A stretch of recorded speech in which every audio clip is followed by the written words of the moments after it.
Hey guys, Brian here from Vintage Classic Specialist. Here's a little walk around video of this fairly wild compared to what we usually work on, which are mostly stock cars, but we build cowlet cars, we build Resto-mods, pretty much anything. But this one is a little bit more wild than what we usually work on. So we didn't build this car from scratch. The short story is that the current owner, our customer, bought the car as a semi-complete project from another party, and he went ahead and brought it into us, or brought it to us for us to finish up some things and hopefully get the car on the road.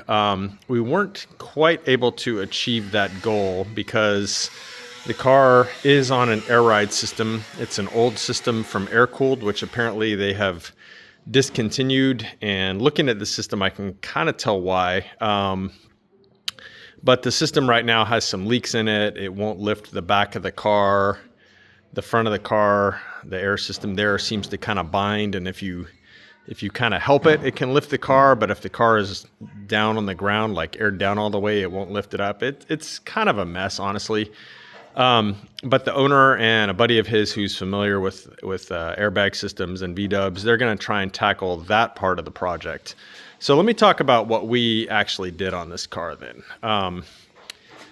So it had a 1600 dual port in it with pretty much what you see here, except we went and added all the chrome tin. It just had, I don't know, kind of like a gray hammer tone tin set on it, and it didn't have any firewall cover, etc. So the owner wanted to kind of go with the 80s custom theme here and just like chrome out the engine. So pretty much we pulled the engine. The engine case was pretty dirty, so we degreased it very thoroughly, and then we mixed up some paint to match the car, and we did some paint accents, as you can see here. So the case itself, the crossbar for the linkage, the manifold. So just a little paint detailing there.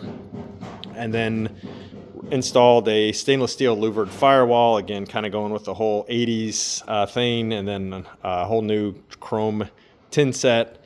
Put the motor back together, put it back in the car, and got it running, synced the carbs. Unfortunately, we couldn't do any real tuning other than just kind of synchronizing things at idle, because the car can't really be driven as is, because again, the back airbag system won't really lift the car currently. So they're going to try and tackle it and get it functioning.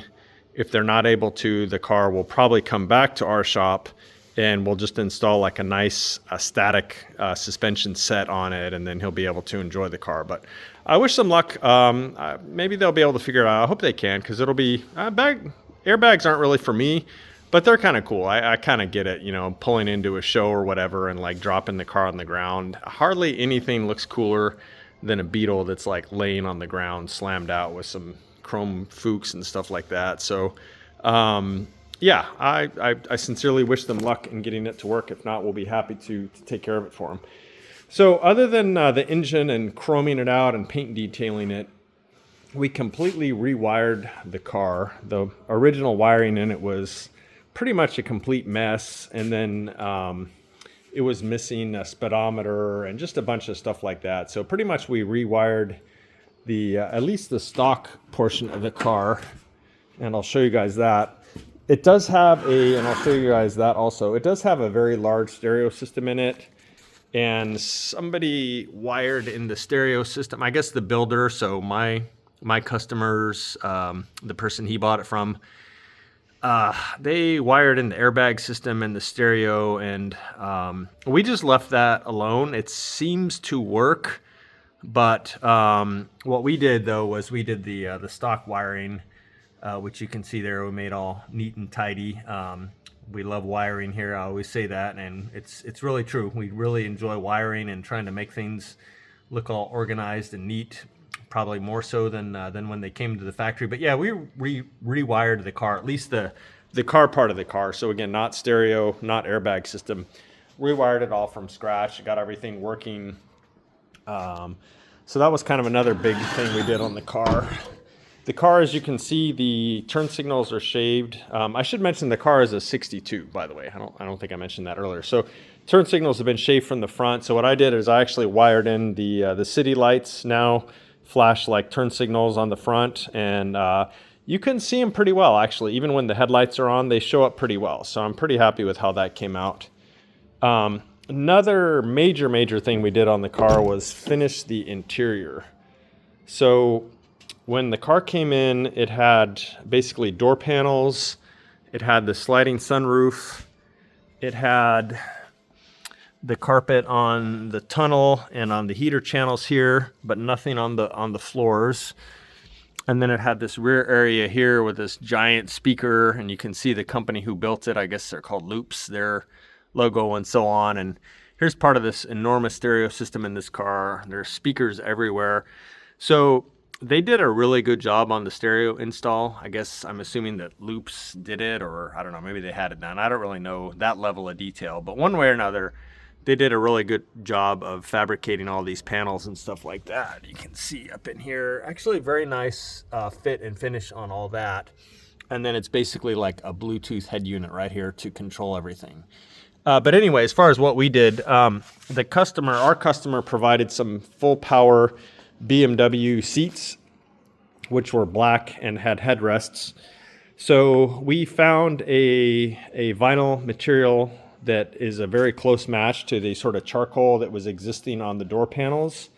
And then we perforated the material for, that'll focus. Anyway, there we go. We perforated the material for the centers, for the seating surfaces, and then left the rest of it unperforated, and went ahead and had our upholstery guy, extremely talented Mr. Santiago, go ahead and upholster these seats. And then I figured out the wiring on them, wired them into the car. So again, full power, and all this works as far as the functions are concerned. And then I had to fabricate some adapters to actually bolt them into the car, so they're all bolted in securely. And then the other thing we did on the interior was we couldn't really find an exact match to this lighter gray carpet which had been used. And so what we ended up doing was we were able to find a good match to the charcoal in the car. So again, kind of with the door panels and the seats, we found something that's a good match for that. And so we went ahead and did the floors in like a charcoal. So it is a two-tone carpet, and very happy with how it came out. Really love how it looks with the tunnel and the heater channels, and most of this back area here done in the lighter color, and then the actual floors in the darker color. The other nice thing about having the floors be darker is that this light gray, I think, would show like every footprint and everything on it. So the dark gray kind of does a better job at hiding that. So that is pretty much what we did on the interior, except he didn't, let's see, I don't think he even had a glove box door when the car came in. So we sourced a glove box door, we welded the trim holes closed on it, and then we painted it and this panel here, which is what the controller for the air ride system goes into, this opening here. And then they already had this panel and this panel here, which are just made out of some kind of plastic. So we removed those and then also paint matched them to, again, it's kind of this charcoal color here, and then installed all those back in.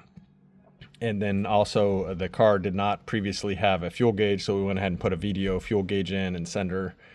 Little details, like we went with black knobs. Ivory would look terrible.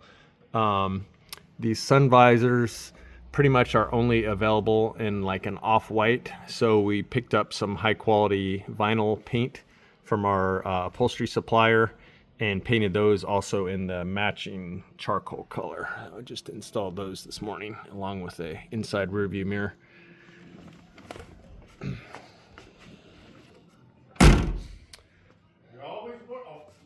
So I think that is pretty much it. That's basically all the things that we did on the car. The owner just actually showed up, and I expect the tow truck driver will be here any minute to pick this baby up. So there we go. Thanks for watching. Bye.